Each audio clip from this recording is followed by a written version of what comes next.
When my husband passed away, I kept quiet about the $8 million I inherited. Thank God I did. Because after marrying a gold digger, my son showed up at my house with a notary and kicked me out. I'm glad to have you here. Follow my story until the end, and comment the city you're watching from, so I can see how far my story has reached. The funeral home smelled like lilies and old wood polish. I sat in the front row, my hands folded in my lap, watching people file past Desmond's casket. 70 years old, and I'd never felt more alone. My husband of 42 years was gone, and the silence in our house would never be the same. Lionel sat beside me, his arm around my shoulders. At 35, he still looked like the little boy who used to climb into our bed during thunderstorms, but something felt different about him lately. Maybe it was the woman sitting on his other side, Milani. She'd been dating my son for 8 months, and I couldn't shake the feeling that she was performing rather than grieving. Her black dress was designer, her tears perfectly timed, and she kept checking her phone during the service. When she thought no one was looking, I caught her eyes scanning the crowd, calculating something I couldn't quite understand. "Mom, you okay?" Lionel whispered, squeezing my hand. I nodded, though I wasn't. Nothing would be okay for a long time. 3 days later, I sat in Mr. Patterson's law office, still wearing the same black dress I'd worn to select Desmond's headstone. The lawyer shuffled through papers, his expression serious behind wire-rimmed glasses. "Mrs. Thompson, your husband was very thorough in his planning," he said, sliding a thick envelope across his mahogany desk. "The life insurance policies, the investments, the property holdings, everything is detailed here." My hands trembled as I opened the envelope. Desmond had always handled our finances. I knew we were comfortable, but I'd never paid attention to the specifics. The number at the bottom of the page made my breath catch. $8 million. "I'm sorry. There must be a mistake," I whispered, staring at the figure. Mr. Patterson smiled gently. "No mistake, Mrs. Thompson. Your husband was quite successful with his investments over the years. He wanted to ensure you'd be completely secure." I felt dizzy. $8 million. Desmond had never mentioned anything close to this amount. We'd lived modestly, saving for retirement, but this was beyond anything I'd imagined. "What do I need to do?" I asked, my voice barely audible. "Nothing immediately. The funds will be transferred to your account within the week. I'd recommend speaking with a financial advisor, but there's no rush." That evening, I sat in my empty kitchen, the legal documents spread across the table where Desmond and I had shared thousands of meals. The house felt too big, too quiet. I picked up my phone to call Lionel, then hesitated. Something stopped me. Maybe it was the way Milani had acted at the funeral, or the strange questions Lionel had been asking lately about insurance policies and Dad's investments.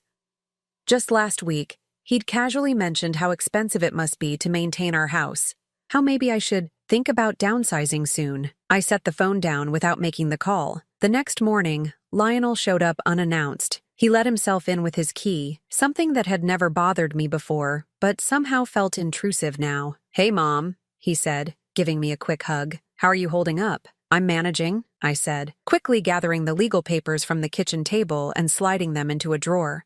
He glanced at my hands, noticing the movement. "What were those?" "Just some paperwork from the funeral home. Bills, you know." Lionel's eyes lingered on the drawer for a moment longer than seemed natural.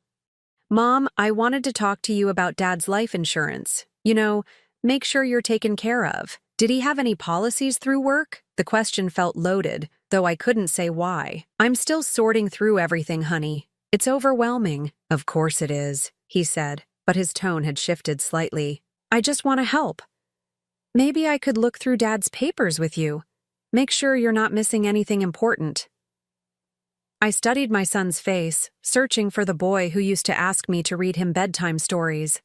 Instead, I saw something calculating in his eyes, something that reminded me uncomfortably of Milani's expression at the funeral. "That's sweet of you, but I think I need to handle this myself for now," I said carefully. Lionel's jaw tightened almost imperceptibly. "Mom, you don't have to go through this alone. Milani and I, we want to help. She actually has experience with this kind of thing. Her grandmother went through something similar." The mention of Milani made my stomach clench. What kind of experience? You know, dealing with estates, making sure everything's handled properly. She's really smart about financial stuff. I nodded, keeping my expression neutral. I'll keep that in mind. After he left, I sat in Desmond's old recliner, my heart pounding. My son had never shown interest in our finances before. He'd never offered to help with paperwork or asked about insurance policies. The questions felt rehearsed, like someone had coached him on what to ask. I thought about the $8 million sitting in my account, and a chill ran down my spine. Something told me that keeping this secret might be the most important decision I'd ever make. 2 weeks after my conversation with Mr. Patterson, I started noticing things I'd been too grief-stricken to see before. Lionel's visits became more frequent, but they felt different, calculated. He'd arrive with coffee and pastries, settle into Desmond's chair, and steer every conversation toward money. "Mom, have you thought about what you're going to do with the house?" he asked during one of these visits, his eyes scanning our living room like he was appraising it. I sipped my coffee, buying time.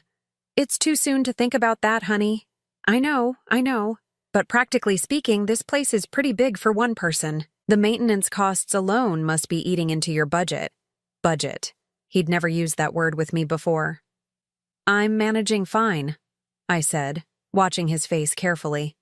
Milani spoke up from the couch, where she'd been unusually quiet. "Lionel's just worried about you, Mrs. Thompson. My grandmother held on to her big house too long, and it really drained her savings. She wished she'd downsized sooner." There it was again, the mention of her grandmother's finances. I was starting to think this grandmother was either very careless with money or completely fictional. "That's nice of you both to be concerned," I said, keeping my voice light. "But I'm not ready to make any big decisions yet." Lionel leaned forward, his expression serious. "Mom, I get that. But Dad always said you weren't great with financial stuff. Maybe you should let me help you figure out what you're working with. You know, so you can plan better." The words stung because they held a grain of truth. Desmond had handled our finances, and I'd been content to let him, but the suggestion that I couldn't manage on my own, especially coming from my son, felt like a slap. "Your father taught me more than you might think," I said quietly. That evening, after they left, I found myself checking the locks on all the doors, something I'd never done when Desmond was alive. The pattern continued for weeks. Lionel would drop by, always with Milani, always with questions disguised as concern. They wanted to know about insurance policies, bank accounts, investment portfolios. Milani would share stories about her family's financial struggles, how older people often made poor decisions without guidance. "My aunt lost thousands because she didn't understand modern banking," Milani said during one visit, shaking her head sadly. "She was too proud to ask for help." I nodded along, but inside, alarm bells were ringing. Every story seemed designed to make me doubt my own competence. The breaking point came on a Thursday afternoon.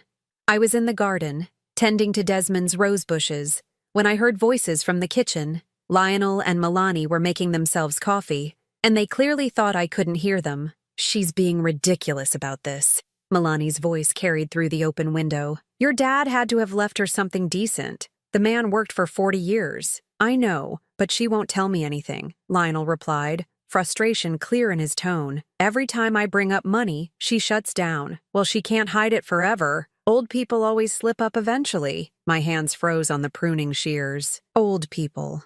The dismissive way she said it made my blood run cold. "Maybe we're pushing too hard," Lionel said, though he didn't sound convinced. "Baby, listen to me. Your mom is sitting on who knows how much money, living in this huge house, probably scared to spend a dime. She needs guidance whether she wants it or not. And frankly, that money should be helping us too. We're family." "I know, but..." "No buts. You're her only child. That money is going to be yours eventually anyway. Why should we struggle with the wedding costs and the down payment for our house when she's probably sitting on a nest egg?" Wedding costs. Down payment. I pressed myself closer to the house, my heart pounding. "You think she has that much?" Lionel asked. "Honey, your dad was careful with money for decades. There's definitely something there. We just need to be smarter about how we approach it." I crept back toward the garden shed, my hands shaking. When they found me 20 minutes later, I was calmly watering the tomatoes, my face composed despite the storm raging inside me. "There you are," Milani said brightly. "We were just talking about our wedding plans. It's so expensive these days." "I'm sure it is," I replied, not looking up from the plants. "Mom," Lionel said, his voice taking on that carefully casual tone I'd grown to recognize. "We were wondering, Dad never mentioned anything about savings accounts or CDs, did he? Just so we know what you're working with." I straightened up, meeting his eyes directly. "Why would your father discuss our private finances with you?" "I just meant, if there's anything you need help managing. I appreciate your concern, but I'm handling everything just fine." The look that passed between Lionel and Milani didn't escape my notice. Frustration, calculation, and something that looked dangerously close to resentment. That night, I sat in my bedroom with the legal documents spread across the bed. $8 million. I thought about Milani's words, about how they deserved this money, how I was just an old woman too scared to spend it. But I wasn't scared. I was angry. My son was discussing me like I was already dead, like my money was already his. The woman he wanted to marry was coaching him on how to manipulate his grieving mother. I gathered the papers and locked them in the safe Desmond had installed in our closet years ago. Tomorrow, I'd call Mr. Patterson and make sure everything was properly protected. If Lionel and Milani wanted to play games, they'd discover that this old woman still had a few moves left. The wedding invitation arrived on cream-colored cardstock with gold embossing. Expensive, very expensive. As I read the details, reception at the Grandview Country Club, dinner for 200 guests, open bar, I couldn't help but wonder how two people who'd been asking about my budget were paying for such an elaborate celebration. "Isn't it beautiful?" Milani gushed when they came to show me the venue photos. "We wanted something really special. I studied the pictures of crystal chandeliers and marble floors. It certainly looks lovely. This must be costing you a fortune." Lionel shifted uncomfortably. "We're managing. We got a good deal. Plus, it's a once-in-a-lifetime event," Milani added, her smile bright but her eyes calculating. "You can't put a price on memories." "Apparently, you could put a price on everything else, though." Over the next few weeks, the hints became less subtle. They needed money for the photographer, the flowers, the dress alterations. Each request came with a story about unexpected costs and broken payment plans. "The caterer is demanding an extra deposit," Lionel explained during one visit, his expression stressed. "Something about supply chain issues. We're short about $3,000. $3,000. Said so casually, like it was pocket change. "That's unfortunate," I said, continuing to fold laundry. "Mom, I know it's a lot to ask, but could you maybe help us out? Just this once. I'll pay you back after the honeymoon." I looked at my son, this man who'd never asked me for money before Milani entered his life. "I'm on a fixed income now, honey. I have to be careful." His jaw tightened. "But you must have something saved. Dad was always talking about being prepared for emergencies." "This isn't an emergency," I said quietly. "It's a choice." Milani's perfectly manicured hand touched Lionel's arm. "It's okay, baby. We'll figure something else out. Your mom has her own expenses to worry about." The words were understanding, but her tone carried an undercurrent of resentment that made my skin crawl. They did figure something else out. 2 days later, Lionel called to tell me they'd taken out a loan. "The interest rate is pretty high, but what choice did we have?" The guilt trip was expertly delivered, but I'd grown immune to their manipulations. The wedding day arrived with October sunshine and crisp autumn air. I wore my best navy dress and the pearl necklace Desmond had given me for our 25th anniversary. As I watched Lionel waiting at the altar, I tried to remember the last time I'd seen him genuinely happy, not performing happiness for Milani's benefit. Milani looked stunning in her elaborate gown, all smiles and tears as she walked down the aisle. But I noticed how her eyes kept drifting to the guests, cataloging who was there, who might be worth knowing. During the reception, I sat at a table with some of Desmond's old colleagues and their wives. The conversation was pleasant, full of memories and gentle condolences. But I couldn't shake the feeling that I was being watched. "Beautiful wedding," commented Mrs. Hartford, Desmond's former secretary. Though I have to say, it must have cost a pretty penny. Young people today don't seem to worry much about debt, added her husband. Different times, I suppose. I nodded, sipping my wine and observing the elaborate ice sculptures and five-tier cake. Different times indeed. Lionel and Milani made their rounds, thanking guests and posing for photos. When they reached my table, Milani's smile was particularly bright. Mrs. Thompson, you look absolutely lovely, she said, leaning down to kiss my cheek. Thank you so much for everything. Everything. I hadn't contributed a single dollar to this extravaganza, but somehow I was being thanked for everything. It's a beautiful celebration, I replied diplomatically. We're so grateful to have family who understands what's really important, Lionel added, his arm around his new wife's waist.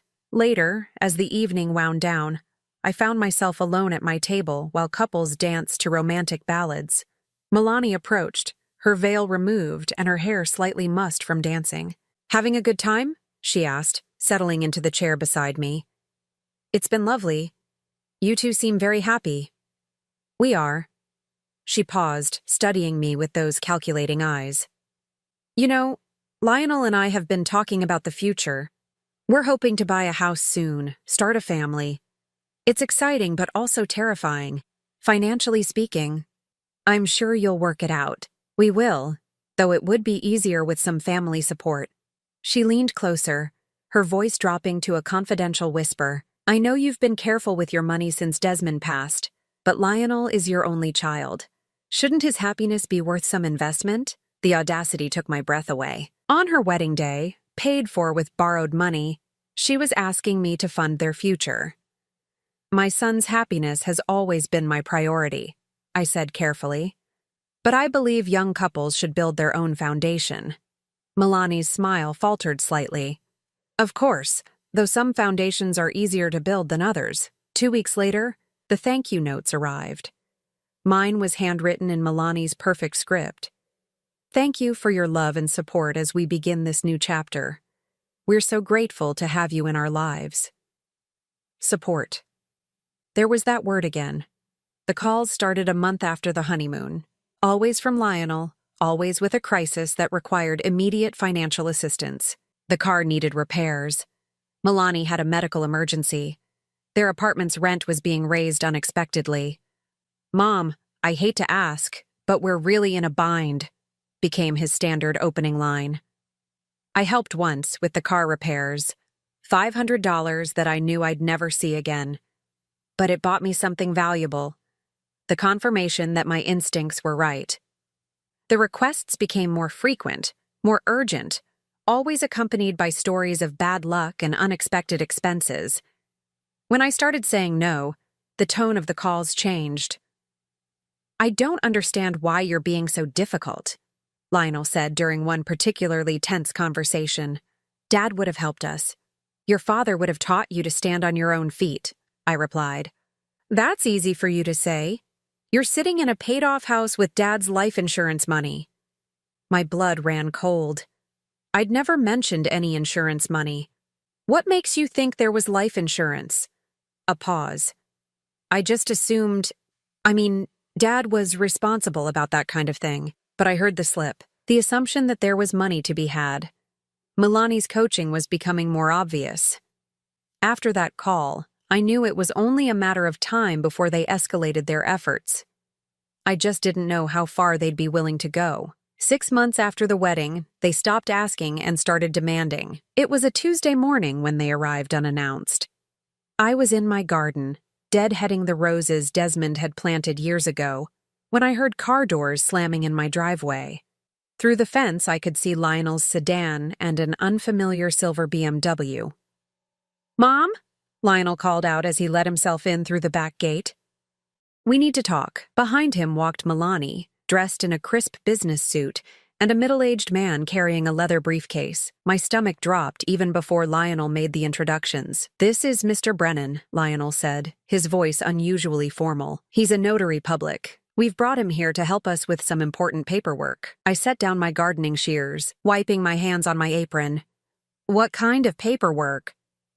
Mr. Brennan stepped forward with a professional smile. Mrs. Thompson, I understand you need to update some legal documents. Your son has explained the situation. What situation? Milani moved closer, her expression concerned but somehow predatory. Rhonda, we've been doing some research about estate planning for seniors.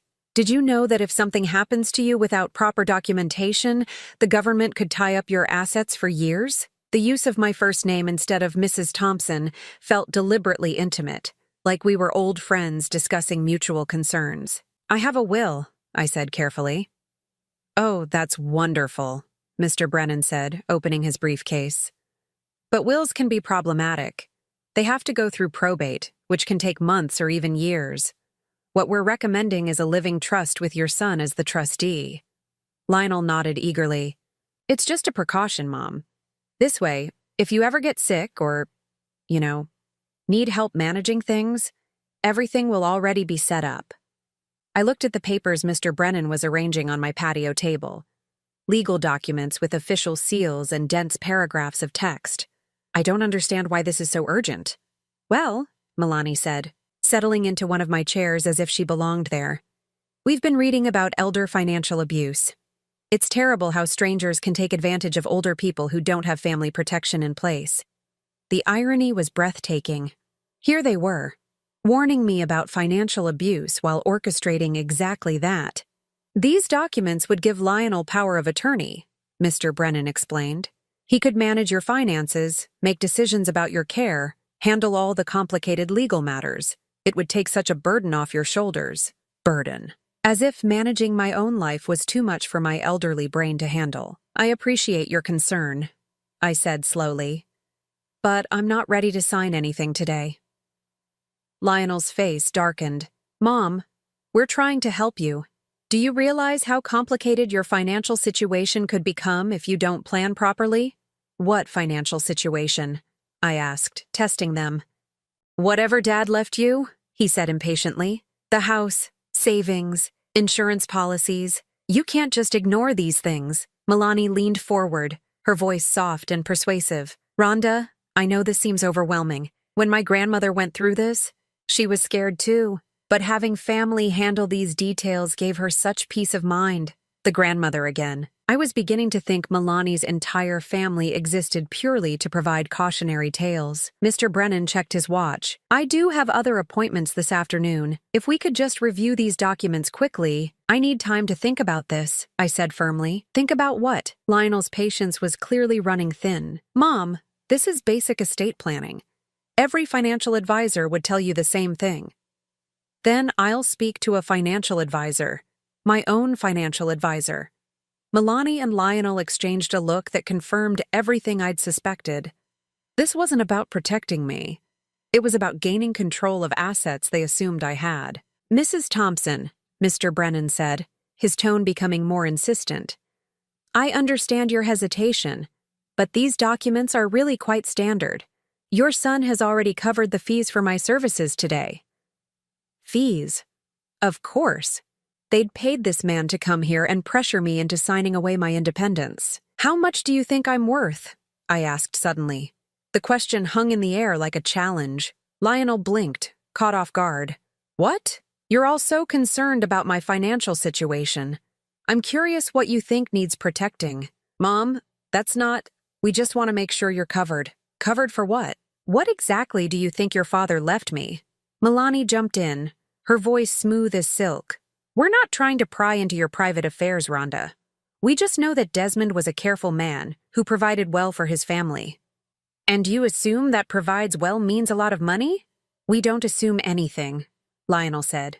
But his eyes betrayed him. We just want to be responsible. I stood up, brushing dirt from my apron. I think you should all leave now. Mom, don't be stubborn about this. I'm not being stubborn. I'm being careful, which, as you pointed out, is something your father taught me. Mr. Brennan began gathering his papers, clearly uncomfortable with the tension. Perhaps we could reschedule when you've had time to consider. There won't be a reschedule, I said firmly. Milani's mask slipped for just a moment, and I saw the flash of anger beneath her concerned expression. Rhonda, you're making a mistake. Family is supposed to help each other. Yes, I agreed. They are. After they left, I sat in my kitchen with a cup of tea, my hands still trembling from the confrontation. They'd actually brought a notary to my home, had legal documents drawn up, and expected me to sign away control of my life without question. The scariest part was how plausible it all sounded. Elder financial protection, family trusteeship, legal safeguards. If I'd been a different kind of woman, or if I'd actually trusted them, I might have signed those papers. But I wasn't that woman, and I didn't trust them. That evening, I called Mr. Patterson. "They did what?" he asked when I finished explaining. "Brought a notary and power of attorney papers. They want me to put Lionel in charge of everything." A long pause. "Mrs. Thompson, I need to ask you directly. Have you told your son about your inheritance?" "No, and I'm glad I didn't." "Good. Don't. And I think we need to discuss some additional protections for your assets." As I hung up the phone, I realized this was far from over. They'd tested the waters today and found them deeper than expected. Next time, they'd come with a different strategy. I just had to make sure I was ready for them. 3 weeks after the notary incident, they tried a different approach. This time, Lionel came alone. He arrived on a Sunday evening, looking haggard and desperate. His usually neat appearance was disheveled, wrinkled shirt, unshaven face, dark circles under his eyes. For a moment, my maternal instincts kicked in, and I almost forgot about everything that had happened. "Mom, can I come in? I need to talk to you." I let him in, noticing how he avoided eye contact as he settled onto the couch where he'd played video games as a teenager. "Where's Milani?" I asked. "At her sister's place. She doesn't know I'm here." He ran his hands through his hair, a gesture I remembered from his childhood when he'd broken something and was working up the courage to confess. "What's wrong, Lionel?" He was quiet for so long I thought he might not answer. When he finally spoke, his voice was barely above a whisper. "We're in trouble, Mom. Real trouble." I sat down across from him, waiting. "The wedding. The loans we took out. It's all falling apart. We owe over $60,000, and the credit cards are maxed out. Milani keeps saying we need to declare bankruptcy, but I won't do that to you." "To me?" "Because I know Dad left you something. I know you're being careful with it, trying to make it last. But Mom?" He looked up at me then, and I saw tears in his eyes. "I'm drowning." For a moment, my heart broke for him. This was my son, the boy I'd raised, asking for help. But then I remembered the notary, the calculated conversations, the way Milani had coached him. "How much do you think your father left me?" I asked gently. "I don't know. Maybe 50,000. 50. 100? I know he had that life insurance policy through work, and you guys were always careful with money. 50 to 100,000. They'd been planning to manipulate me out of what they thought was a modest inheritance. The actual amount would have made their heads spin. And if I gave you that money, what would happen? We could pay off the worst of the debts, get back on our feet. I'd pay you back, I swear. And then what? More emergencies? More crises?" His face crumpled. "I don't know, Mom. I don't know anything anymore." That's when I realized the truth. Lionel wasn't the mastermind behind this scheme. He was as much a victim as I was. "Tell me about Milani," I said softly. "What do you mean?" "Tell me how she talks about money, about me, about our family." Something in my tone must have warned him, because he straightened up, suddenly alert. "Mom, what are you getting at? Just answer the question." He was quiet for a long moment, then sighed. "She thinks you're selfish. She says you're sitting on Dad's money while we struggle. She talks about how her grandmother's family helped each other, how that's what real families do. And you believe her?" I don't know what to believe anymore.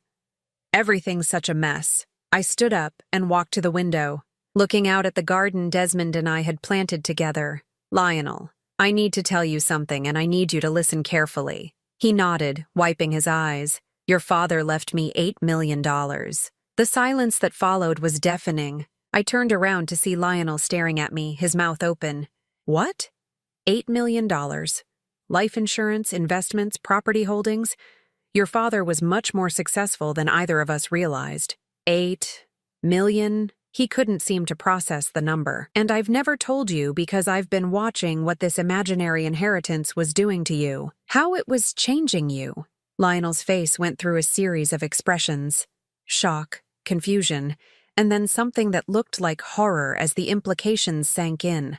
The notary, he whispered. The papers. Yes. Oh God, Mom. Oh God, what have I done? You've been manipulated by a woman who saw dollar signs the moment she met you. But Lionel, you participated. You pressured me, questioned my competence, brought strangers to my home to try to take control of my life. He buried his face in his hands. I'm so sorry. I'm so fucking sorry. Language, I said automatically, then sat back down beside him. The question is, what are you going to do now? I don't understand. You have a choice to make. You can go home, tell Milani about the money, and continue down this path, or you can decide who you want to be. Lionel looked up at me, his eyes red and swollen. What do you mean? I mean your wife married you because she thought you'd inherit money someday. Everything she's done, every suggestion she's made, has been designed to get her hands on what she thought I had. Now you know the truth. What are you going to do with it? He sat there for what felt like hours, though it was probably only minutes. When he finally spoke, his voice was different, stronger. She's been playing me. Yes. All of it. The wedding, the debts, the pressure about you. She's been playing me this whole time. What gave it away? A bitter laugh escaped him. The grandmother stories. I just realized she told me her grandmother died when she was 5. I felt a cold satisfaction at having my suspicions confirmed. What are you going to do? Lionel stood up, his jaw set in a way that reminded me of Desmond when he'd made a difficult decision. I'm going to go home and have a conversation with my wife. And then I'm going to figure out how to fix what I've broken. He paused at the door, turning back to me. Mom, will you ever be able to forgive me? I looked at my son, this man who'd lost his way but seemed to be finding it again. We'll see. After he left, I sat in the quiet house, feeling lighter than I had in months. The truth was finally out there, and whatever happened next, at least it would be real. I just hoped Lionel was strong enough to handle what came next. The call came at 6 a.m, 3 days after my conversation with Lionel. She's gone. His voice was hollow, exhausted. I sat up in bed, instantly awake. What happened? I confronted her about the money, about everything. And Mom, you were right about all of it. I waited, letting him find his words. She admitted it, said she'd been researching you and Dad from the beginning, trying to figure out what you were worth. She even hired someone to look into your finances, but apparently Dad was really good at keeping things private.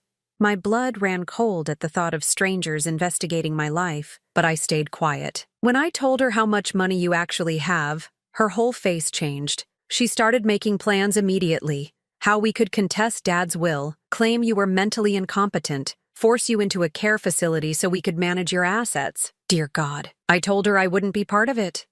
That's when she showed me who she really was. His voice cracked. She said I was pathetic, that I'd blown the biggest opportunity of my life because I was too weak to stand up to my mother. I'm sorry, honey. Don't be. You tried to warn me, didn't you? All those times you seemed uncomfortable around her. All those questions you didn't answer.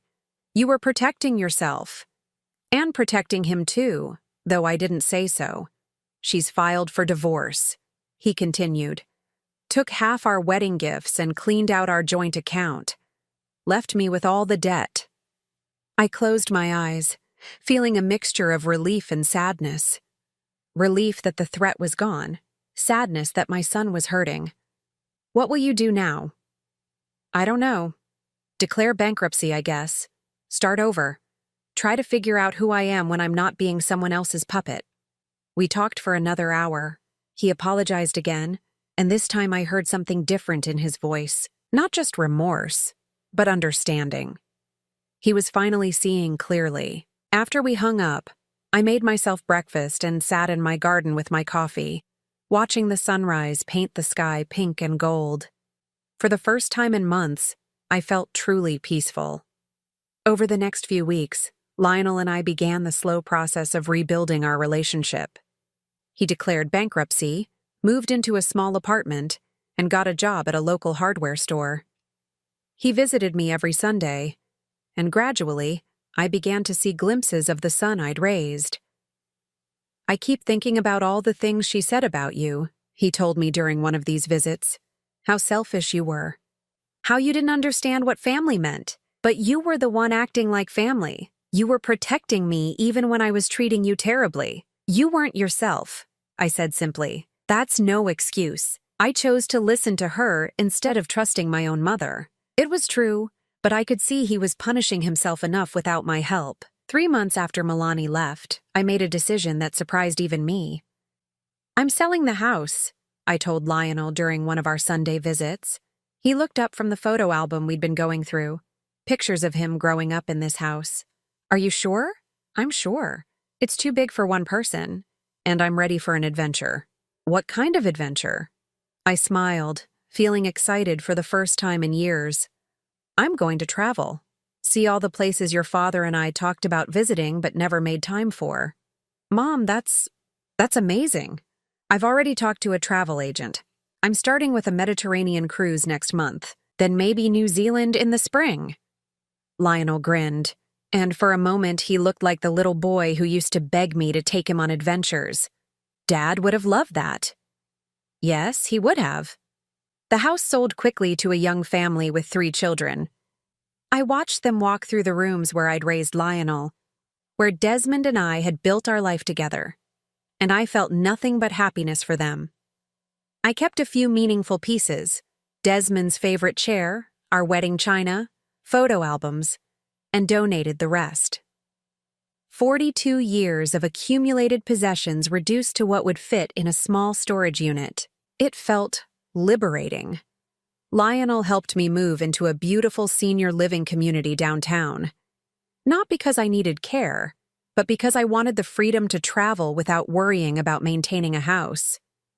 "You know," he said as we arranged my furniture in my new apartment, "I used to think Milani was sophisticated because she wanted expensive things. But this is real sophistication. Being able to let go of things that don't matter anymore." 6 months later, I sent him a postcard from Santorini. The picture showed white buildings cascading down a cliff toward impossibly blue water. On the back, I wrote, "The sunset here reminds me of the ones we used to watch from our back porch. Save some Sunday dinners for me. I'll be home in 3 weeks." But home didn't mean the same thing anymore. Home was wherever I chose to be, whoever I chose to share my time with, whatever adventures I decided to pursue. I thought about Milani sometimes, wondering if she ever found another family to exploit.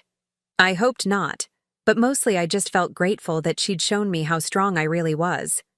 At 70 years old, I'd learned that the most powerful thing you can do is say no to people who don't have your best interests at heart. Even when those people are supposed to love you, especially then. The inheritance Desmond left me wasn't just money, it was freedom. The freedom to choose my own path, to protect myself from manipulation, to live the rest of my life on my own terms, and I intended to make the most of every single day of it. Now I'm curious about you who listened to my story. What would you do if you were in my place? Have you ever been through something similar? Comment below. And meanwhile, I'm leaving on the final screen 2 other stories that are channel favorites, and they will definitely surprise you. Thank you for watching until here.